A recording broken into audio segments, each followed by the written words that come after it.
On today's show, the Atlanta Hawks take the floor this week in a game that counts, and over the weekend, they were busy with some roster moves. We'll get into all of that and more coming up.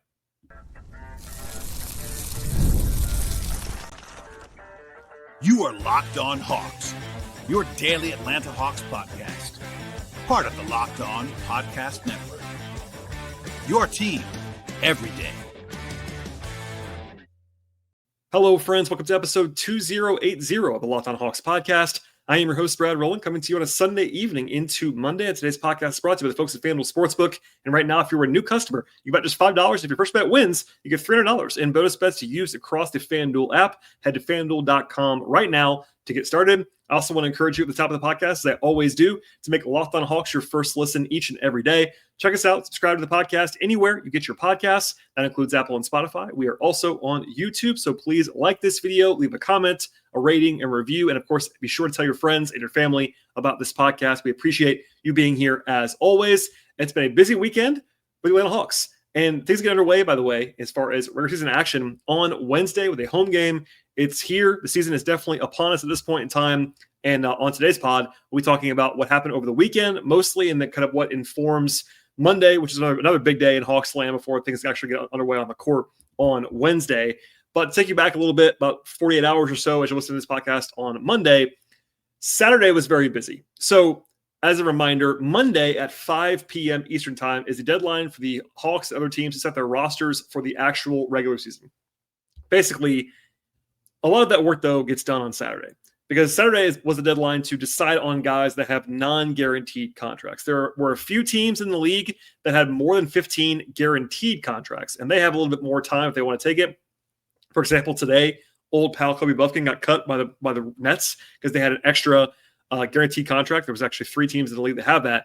But in the meantime, most teams had to kind of just decide on their non-guaranteed guys on Saturday if they don't want to sort of incur a salary cap or luxury tax charge or just have to pay money, honestly, to those players. That led to a lot of movement around the league. And we'll begin with what the Hawks did and what it all means, basically, in kind of chronological order here. So the first thing that actually happened on Saturday afternoon was the Hawks waiving both Charles Bassey and Lamont Butler. Broadly speaking, this is not a surprise at all. It was expected. I would have projected these things to happen. Lamont Butler was always going to be waived. He signed an Exhibit 10 contract. The Hawks do like him. They wanted to target him after the draft back in June. But the plan was always going to be for him to spend some time in camp and then actually go to College Park, hopefully, for the season. If you are a Skyhawks fan, College Park, you may know that they don't have Jarkel Joyner anymore. And Butler could be in that kind of similar role, in a prominent backcourt role on an every game basis for College Park. And for me, Butler is a real prospect, not an elite one, but sort of in that tier with Kobe Johnson, actually, who's also going to be in College Park this year, of guys who I thought were draftable, like late second round pick kind of level draftable this year, but are kind of premium G League guys, basically, for the most part. Charles Bassey had a chance to make the roster, in my opinion, dating back a couple weeks now. He was kind of in a camp battle with N'Faly Dante, who the Hawks signed to that offer sheet that's also non-guaranteed. That signing for me to bring in Bassey made a lot of sense. I think he's actually an NBA player. It became pretty clear, though, with the way they were actually going to use him during the exhibition games, that Dante was going to be ahead of him, what I heard, what I'd seen, etc. And that means that Bassey, like Butler, was non-guaranteed, so they kind of just made sense to waive him now. We'll see where he pops up. He could be in College Park, like Tony Bradley was a couple years ago at this point, but Bassey also might get NBA offers. Like if I was Charlotte, I would call Charles Bassey. If I was New Orleans, I'd probably call Charles Bassey right now. So we'll see if he actually gets a deal like that, but he might be around no matter what. So that was the first thing that happened in chronological order. Not the most important thing in the world, but that was kind of expected. Those are both likely. Now, the other two things the Hawks did over the weekend on Saturday were not quite as obvious, but also were not shocking either, if that makes sense. The one that got a lot of people's attention was that Keaton Wallace was converted, and that word is important, converted from a two-way contract to a standard NBA contract. So first, the nuts and bolts of this. Teams are able to unilaterally, so that means on their own without the player actually agreeing to anything. Once you're on a two-way, you can be unilaterally converted to a standard contract for 1 year. The rest of this coming season, it's a 1-year deal, nothing beyond that. It's for the minimum. It's just a press the button and that happens. It's not that often that it happens in October because, a lot of things. But anyway, that's happening here. The Hawks announced it as a conversion. It is a conversion. So for now, that means this is important. It's a fully guaranteed league minimum contract for Keaton Wallace based on his years of experience. It pays him about 2.2, 2.3, something like that, between those two numbers, $1 million. And that is awesome. Stop here. Keaton Wallace has been bouncing around the league. He's been in the G League. He's been on two ways. And yeah, if you're on a two-way and you actually play a lot of NBA games, you get paid a good amount. But this is a different kind of paid for Keaton. So that's an awesome story, awesome announcement for the Hawks to have made. Auntie Soleil gave a quote in the press release that said the following, quote, Keaton has earned this opportunity. He embodies the traits we look for with the Atlanta Hawks: relentlessness, adaptability, coachability, and selflessness, end quote. So honestly, one more time, awesome story. Keaton at 26 years old, will be 27 later this year, gets a full NBA contract. Great story there. Everyone likes Keaton, everyone, including me. Hardworking guy, good with the media, really valuable on a two-way contract the last couple of years. I've spent a lot of time this summer and before. Like, Keaton last year was the perfect veteran kind of stability, plug-and-play two-way guy. He was able to play for them when they needed it. He also wasn't in the way. Great team guy, all that stuff. Good family, all that. So shout out to Keaton Wallace. That's an awesome story. With that said, there are some interesting factors here. I'm actually going to answer a mailbag question right now to kind of help set up some of the stuff that comes out of this. So it comes from a listener named Liam, who says, does the Hawks signing Keaton Wallace mean that he's going to be the backup point guard now? How does this change the rotation for this coming season? So a good question here from Liam. I'll explore this a little bit. My initial answer is that I don't think this suddenly makes Keaton Wallace the backup point guard, nor do I personally believe that that would be a good idea. Those are different things. One side is what the Hawks will do. One side is what I believe they should do in my analysis role. And I do analysis and reporting on this podcast. I think I'm also a little bit worried, and I use that word tongue-in-cheek a little bit, about how much Keaton we might see this year. Again, I like Keaton. He's a valuable player. But I think on a team that's trying to win at the highest level, like the Hawks are trying to do this year, trying to make a new dent to be like a top 4 seed in the East, I think he should be not really a guy that's in rotation on that team. Unless there are injuries. If there are injuries, we've seen Keaton step up into that role. That's the role he should be in, would be like a depth guard, and like kind of end of the bench kind of guy. That sounds derogatory, and I don't mean it that way. But like someone who, let's just say on opening night, if the Hawks are fully healthy, I don't believe Keaton should play on a fully rotation, everybody's healthy night in the league. But he was seeing first half minutes of preseason games. And that's a bit aggressive for me unless Trey is out. Like, if Trey's out, obviously, then Keaton would slot into a bigger role. Even if Dyson or Nikhil were out, even if Kennard was out, like there's a pathway for that. But there are still some major questions, I would say, about Keaton's offense after last season. He had 50% true shooting last year. Not great. Not a super high-level passer on offense. Like, he can handle the ball a little bit. He's a useful guard, but not someone I would describe as like this high-level offensive player. He's a good defender. He's a bulldog defensively. That definitely matters too. But we'll see as far as the role is concerned. But I also don't want to act like I know what Quinn's going to do. Ansi has made it clear that the rotation is Quinn's domain. So Ansi builds the roster, but then it's handed to Quinn. So if Quinn wants to play Keaton, he's going to play him. And I wouldn't necessarily love that myself in the fully healthy rotation, but that's a question that I can't answer right now. I think if I had to guess, he won't be the backup point guard. And for me, backup point guard in giant quotes is kind of a loaded term, because I believe this whole time the Hawks are going to go with a committee in that role that includes Dyson Daniels, it includes Nickeil Alexander-Walker, and Luke Kennard, and Keaton Wallace, probably at some point this season. But as far as like, I've seen some tweets and questions like, "Oh, this just means Keaton's going to be playing every night." He might, but I would not personally like that idea very much. An offshoot of this is kind of more of a nerdy thing, but they did this unilateral conversion rather than trying to negotiate a team-friendly multi-year deal. That could be kind of telling. For example, a couple of years ago, the Hawks did not want to convert Vit Krejci because they wanted to get Vit on a long-term deal. They saw Vit as a long-term bet. He was a young player with upside. Keaton is not exactly viewed as a long-term bet. Like, doesn't mean he's not over the hill, but Keaton's going to be 27 this year. He's not like a 22-year-old prospect with a ton of upside. He's a older prospect, I would say. He's still in his fourth season of the NBA, but it's the kind of deal that you would do when you're trying to kind of plug a hole rather than forecasting a long-term bet. And I always say this, but for me, there are two different kinds of two-way contracts. Most of them are either plug and play, like, floor raisers who kind of just fill minutes for you, or they're long-term prospect, higher upside bets. Keaton's in the former tier, like the older short-term kind of bets. With that said, there's kind of this underrated rule that, from what I can glean behind the scenes in my reporting, was a consideration here, I'll say. I will credit Keith Smith and Spot Check for some of this information. It's nerdy, but it actually does matter. So follow me on this one. If you're a sicko, you might know this, but two-way contracts are capped at 50 games that you can be active for during the year. A few years ago, Trent Forrest was a good example of this for the Hawks. He actually hit his maximum and had to be shut down for the rest of the year. He just couldn't play anymore in the NBA. For example, if Trey were to turn an ankle, or if Dyson or Nikhil got hurt this year, the Hawks would like to have the option to play Keaton, or at least have Keaton be as active as much as possible. And that might be, in fact, I think it is part of the reason why this happened. Because now he's on a real contract, standard contract. That's not a concern. He can be active every night. He doesn't have to play, but he can be active all the time without having to worry about it. And the other wrinkle is teams that are carrying less than 15 players, so not a completely full roster on standard deals, are actually dinged for their two-ways. So you can still have 3 two-ways, but they can only be active for a total of 90 games between the 3 players. That's 30 per player. So it's an effort to basically encourage teams to pay guys on regular contracts and not lean on two-ways too much. That's the short version of why that rule exists. But long story short, if the Hawks were to fill that last roster spot, this would kind of revert to the old 50-game way. But it may not seem like much. But if there was some concern that the Hawks might not fill their roster, and then you get a Trey injury, you get a Dyson injury, you want to have Keaton active, 35 games, 30 games versus being able to have unlimited games does matter.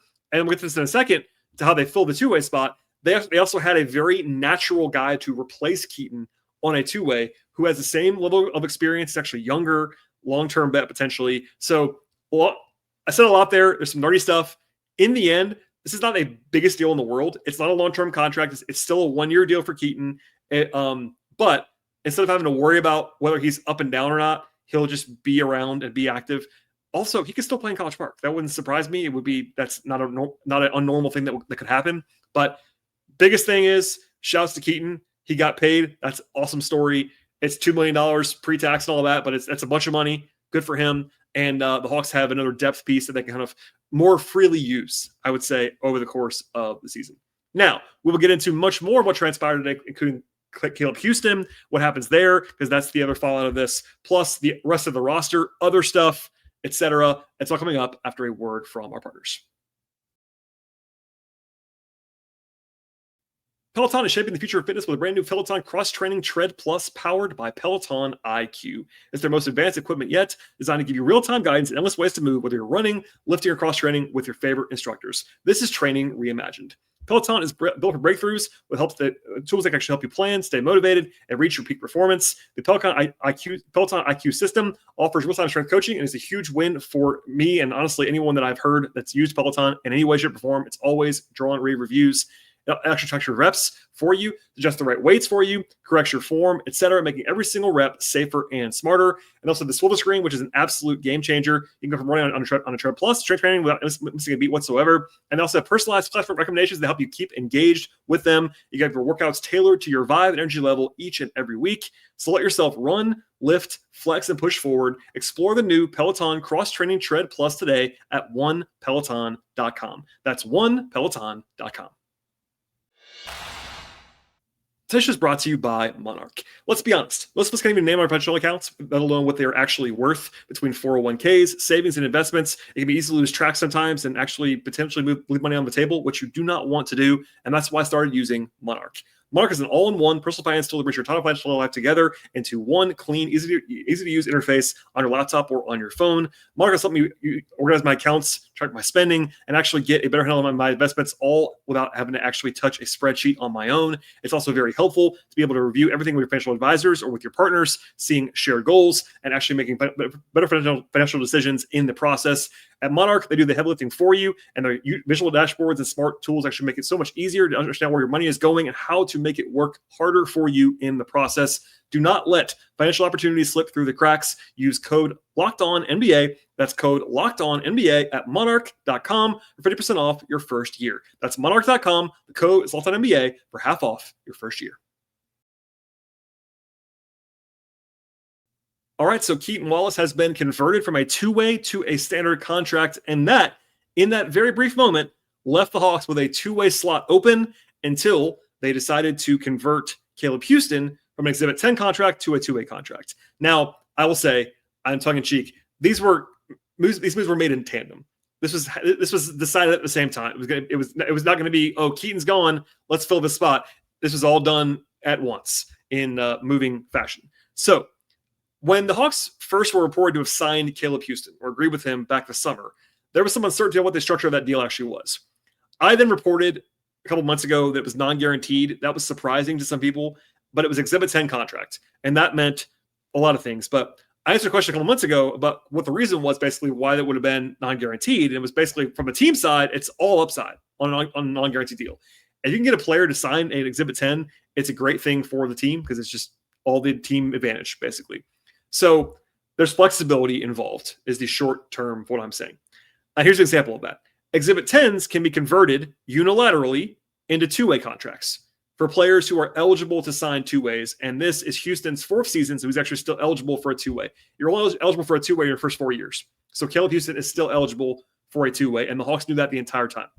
So the Hawks did the Wallace deal and the Houstan deal in tandem, trying to maximize their flexibility overall, being able to keep both guys and still have a standard spot open. All of that happened in conjunction. And for the record, Houstan is 4 years younger than Keaton Wallace. Like, they could bring him along slowly because at full strength, he won't be playing anyway. He's a depth piece on this roster, and the two ways are full again, but Houstan has a NBA skill with his shooting. They like him a lot, and he's a guy that it probably won't be playing early in the year anyway. So it's a best of both worlds scenario. So again, two ways are now full. During the year, teams tend to turn over their two-way sometimes. Like, it would not be surprised if somebody got cut along the way. They're non-guaranteed by nature. But right now, it's Caleb Houstan, Jacob Toppin, and Eli Njai on the two ways. That's very normal. And look, in the end, the basketball-related impact of flipping Keaton and Houstan on the projected roster is probably pretty minimal. Wallace is a guy who, again, has not really made NBA money to this point, whereas Houstan had. So that's something to note. They kind of change places there. But moreover, they have the same experience level in NBA terms. They're both their fourth seasons. So that was they're both two-way eligible on both sides. The only real difference is, other than what they'll actually get paid this year, is that the Hawks believe, and I think correctly believe, that they were more likely to need Keaton Wallace active on a game-to-game basis than they were to need Caleb Houstan active, because they're a little bit thinner at the lead guard, smaller guard spots, ball handling, than they are on the wing. They have more wing options. Like, for instance, Caleb Houstan and Jacob Toppin are not that dissimilar. Like, Toppin's more of a 3-4, but honestly, Toppin might be better than Caleb Houstan right now. So, like, how many players you have to get hurt to get to Caleb Houstan playing a bunch? It's multiple. Whereas with Keaton, it's really you're one Trae Young ankle roll away from Keaton playing some real minutes. So for me, that's the right decision. If you want to have the maximum flexibility and, to use Ansi's word, optionality, this is the way to do it, in my opinion. They may not have converted Keaton if they didn't have Houstan being two-way eligible, for example. If Houston's spot was a 28-year-old who wasn't two-way eligible, they might have left Keaton on the two-way. We'll never know, but that might have happened. But if you can do this now, you keep Houstan around, the guy they like, and they have the ability later on to convert him if they want to a full contract, if they want to do that. Plus, generally speaking, everything that they have done this summer has been geared toward optionality and flexibility. Even the moves that they did to kind of get better in the short term. Porzingis is a good example of this. Yes, they traded for him, but they didn't extend him. That's to leave optionality open. Not paying Trae yet, optionality. To this moment, they haven't paid Dyson yet. We'll see if that happens in the next few hours. But they are intentionally leaving a lot of flexibility, and Ansi's big into that. This is a good example of that on a lower level, obviously. Even in Foy Dante, who they signed to that offer sheet, it's non-guaranteed. So, like, all the options are open. That was an intentional strategy. Other stuff on the Hawks roster front today. They look like they're going to keep Foy Dante. That's still a non-guaranteed deal, and he'll get paid by the day until he's cut. It's not guaranteed in full until January 10th, which is the league-wide guarantee date this year. But Foy Dante is the one guy who was non-guaranteed, who we thought might go either way, who appears to be making the roster as of Sunday evening. Technically, both Vit Krejci and Mo Gay are on non-guaranteed deals. That's still the case. Those guys were not at risk of being cut at any point, so that's why they weren't talked about a lot in the last couple of days. Because of Vit's extension, he's actually guaranteed for $1.5 million this year anyway. It's not fully guaranteed till January, but he was always going to be on the team. Mo is actually fully non-guaranteed, like Dante, like Houstan was in the past. It also becomes fully guaranteed in January, but also he has a club option next year. But regardless, that's nuts and bolts. For now, Veet and Mo were never in any danger. Just want to say that out loud, even if they were still non-guaranteed contract guys. All right. In a second, I will dig in to what the open roster spot might say, because that's coming up. They still have an open roster spot. That's a logical thing. We'll get into that, plus a brief look ahead to what's to come on Monday, because it's a big day for the Hawks. We'll get to all that and more in just one moment. The NFL season is here and ongoing. FanDuel is an offer that you absolutely do not want to miss. And right now, if you're a new customer at FanDuel, bet just $5 and get $300 in bonus bets if you win that first bet. That's right. Pick a bet right now. Put down $5, and if it hits, you'll unlock $300 in bonus bets to use across the FanDuel app. FanDuel is great in so many different ways, and one reason is because it fits however you like to bet on sports, whether it's player props, parlays, same-game parlays, or multi-game parlays, straight bets, over-unders, money lines, point spreads, all that fun stuff, plus future bets or even live betting as the action unfolds. It's all there for you at FanDuel, and they make watching football or basketball or baseball even more exciting with a little bit something extra riding on the action.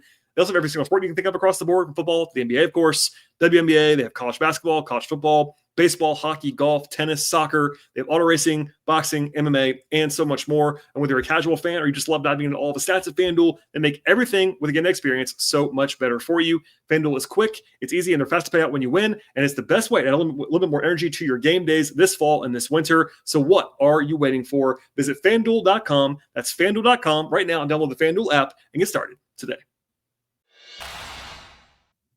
Basketball is upon us. There's nothing quite like being in the arena for those opening games of the season. But let's be real. Getting tickets sometimes can actually be a total headache between waiting in queues, surprise fees, and prices to jump up right before checkout. It's easy to sometimes get frustrated when all you want to do is cheer on your favorite team in person. But that is where Gametime comes in. It's the app that gives you fans, U.S. fans, the advantage, actually your ultimate life hack for scoring amazing NBA tickets fast, easy, and stress-free. I recently used Gametime in my own life to look for seats for a family friend of mine in an NBA arena, and it could not have been any simpler and any easier. I found great seats for them in absolutely minutes.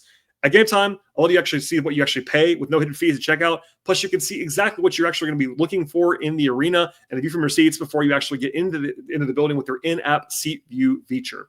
Also, their zone deals are an actual game changer for you as well. Pick the section on your own. They actually pick the seats for you, and you save big money. You can actually even find NBA tickets for $25. That's $25 or less for NBA tickets. You can take the guesswork right now out of buying NBA tickets with the folks at the Gametime app. Download the Gametime app, create an account, and use code LOCKEDONNBA for $20 off your first purchase. Terms apply. That code is LOCKEDONNBA. That's LOCKEDONNBA for $20 off your first purchase. Terms apply. Swipe, tap, ticket, go. All right, last thing on the roster for now on, again, Sunday evening. Everything is important to be timestamped right now because there's a lot of things going on in the NBA world. But I already alluded to this a little bit earlier on the podcast. The Hawks still have an open roster spot. They have 14 guys signed. They have all 3 two-ways, but they do have a spot open. They do not have to fill it. Some teams, some sports, you have to have a full roster. The NBA is not like that. The NBA, in fact, there are like half the teams in the league right now. As of right now on Sunday evening, they still have a spot open on their roster. The Hawks could fill it tomorrow. They could trade for someone. They could sign someone tomorrow. Or even tonight, honestly. But there is real flexibility if they want to not do something like that right now. You can go into the year with a spot open that could be valuable for the future, for trades or whatever. As soon as they got and followed Dante a couple months ago, the only real need for me on the roster positionally has been one more guard. I still think that they need one more guard. Need maybe too strong. I would prefer they had one more guard, mostly for insurance. And even with Keaton on the roster as he is now, that's a helpful thing with depth. But Keaton is not an ideal guy to run the offense for a long period of time if something happens to Trey, for example. And all of the guys that are going to be kind of in that role are not like the best in that role, like most natural, like Dyson Daniels, Alexander Walker, Keaton Wallace, Luke Kennard. Those guys are all like very capable of handling the ball, but they're not like primary number one point guard initiators naturally. So I would just lean toward, if all things equal, if there's a guy that the Hawks like somewhere, either in trade or free agency, that they can acquire in that role, I would probably do it. But I will also say the pickings are kind of slim. Now, a couple guys were cut in the last couple of days. I at least wanted to mention out loud. One of them is someone that I've liked a long time. That's Jared Butler, former Baylor guard, 25-year-old, decent shooter, decent ball handler, had a good run last year at the end of the year with the Sixers, can defend something, he got cut from the Suns. I would sign Jared Butler. Flat out. If he would sign with the Hawks for the minimum, I give him the minimum. Now, I'm not going to be enraged if they don't do that, but I would. That's the guy that I would choose of all the free agents that are available. Campaign is the other option. Campaign is not a guy that I've always loved, but much more of a veteran kind of caretaker, has experience, good ball handler, played 1,000+ minutes last year for a playoff team in New York. He's an NBA point guard. Not a great one, but certainly would help if anything happened to Trey, having another caretaker, ball handler, facilitator wouldn't be a bad thing to have.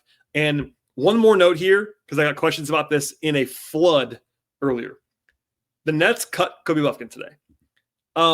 This is not Locked On Nets, so I'll let them handle this, but they had too many guys. And as soon as he went to the Nets, I was like, he might not make the team in Brooklyn because they have so many contracts. Just play. They also had to cut Drew Timme, who was their best guy in Summer League. Anyway, all this stuff.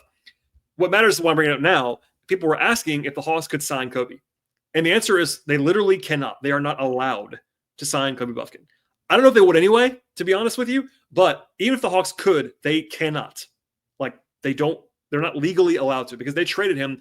There's a rule that basically closes a loophole where if you trade a player and then they're waived by another team, they can't come back to you right away because there's some circumvention that can happen there. So basically, the Hawks are the one team that Kobe cannot sign with right now. Don't know if they would anyway, but just to answer that question, because people were asking me, I get it. I get why you're asking. In perfect world, I probably would like to see Kobe back for a minimum contract, but that cannot happen. It's not legal, and there you go. Off the table it goes. Before I get out of here, a look ahead to Monday. So the Hawks open the season on Wednesday. The NBA opens on Tuesday with a doubleheader. It's Houston, Oklahoma City, and then Golden State and the Lakers on Tuesday. NBC, it's the return of basketball to NBC, public circumstance, all that. And then the rest of the league, or most of the league, opens on Wednesday. The Hawks play Wednesday night at home, 7:30. The Raptors come to town. I'll be there. Big game, all of that. In the meantime, Monday is a very big day for two reasons. 5 o'clock Eastern time is when the Hawks and the rest of the league have to submit their opening day roster. Most of that is done, but the Hawks could, between now and then, sign someone, trade for someone, do something. If they don't, they have a roster right now that's legal, 14 guys, 3 two-ways, call it in, let's rock. The bigger one for interest purposes is that Dyson Daniels has until 6 p.m. Eastern time to sign an extension with the Hawks. That is the deadline. If he doesn't sign, as a reminder, he's not going to just be able to leave at the end of the year. He would become a restricted free agent a year from now. Keep that in mind. But it's a big deadline, obviously. Now, across the league, there are deals happening in the kind of the last couple days. The closest one to Dyson was that Shaedon Sharpe signed today. 4 years, $90 million for Shaedon Sharpe. That's a relatively around the average annual value that Dyson's been linked around, something like that. He was picked right before Dyson in the draft. Dyson's been a better player than Shaedon Sharpe to this point, but they're similar age. If I was Dyson's agent, I would be fine with seeing that contract. I think Dyson could reasonably ask for more than Shaedon Sharpe got, but we'll see. That's another data point on there. Obviously, Jabari Smith Jr. got 5 for $122. Keegan Murray got 5 for $140. These are all these similar-ish players to Dyson. So what I said on the show a few days ago was that I think there's a chance that it does not happen between now and Monday. There's a chance that it does happen. It usually goes all the way to the wire, or at least close to it, and that's totally normal. If it doesn't happen, I think that would be reasonable on all sides. If it does happen, we'll see what the number is. But this could go either way, for sure. I mean, I'm prepared for anything. I am planning to do a podcast Monday night about whatever happens in that saga on Monday. So stay tuned. But certainly, just to say this out loud, 6 p.m. Eastern time is the deadline for Dyson.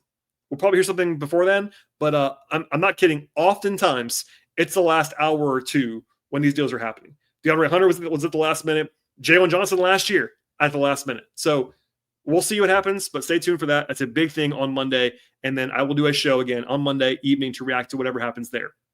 Then also I will have more content after that when it comes to final predictions, final statements, my on-record prediction about the record and divisions and awards and all of that stuff between now and the opener on Wednesday. Then again, I'll be in the building Wednesday night And it's basically we are rolling and rolling and rolling into the season. So please stay tuned. I will have plenty of content. If you're a new listener, we are a 5-show per week or more podcast, the vast majority of the time, including during the season. So please lock it up right now. Subscribe, tell your friends about the podcast, etc. We are on Apple, we are on Spotify, we are on YouTube. Likes, comments, ratings, reviews appreciated. Follow the show on X/Twitter at Locked On Hawks. I am there at BT Rowland. I'm also on Blue Sky at BT Rowland. If you want to follow my non-podcast coverage of the Hawks, it can be found at patreon.com/BT Rowland. All right, everybody, buckle up. Monday's a busy one, and we'll see you all next time.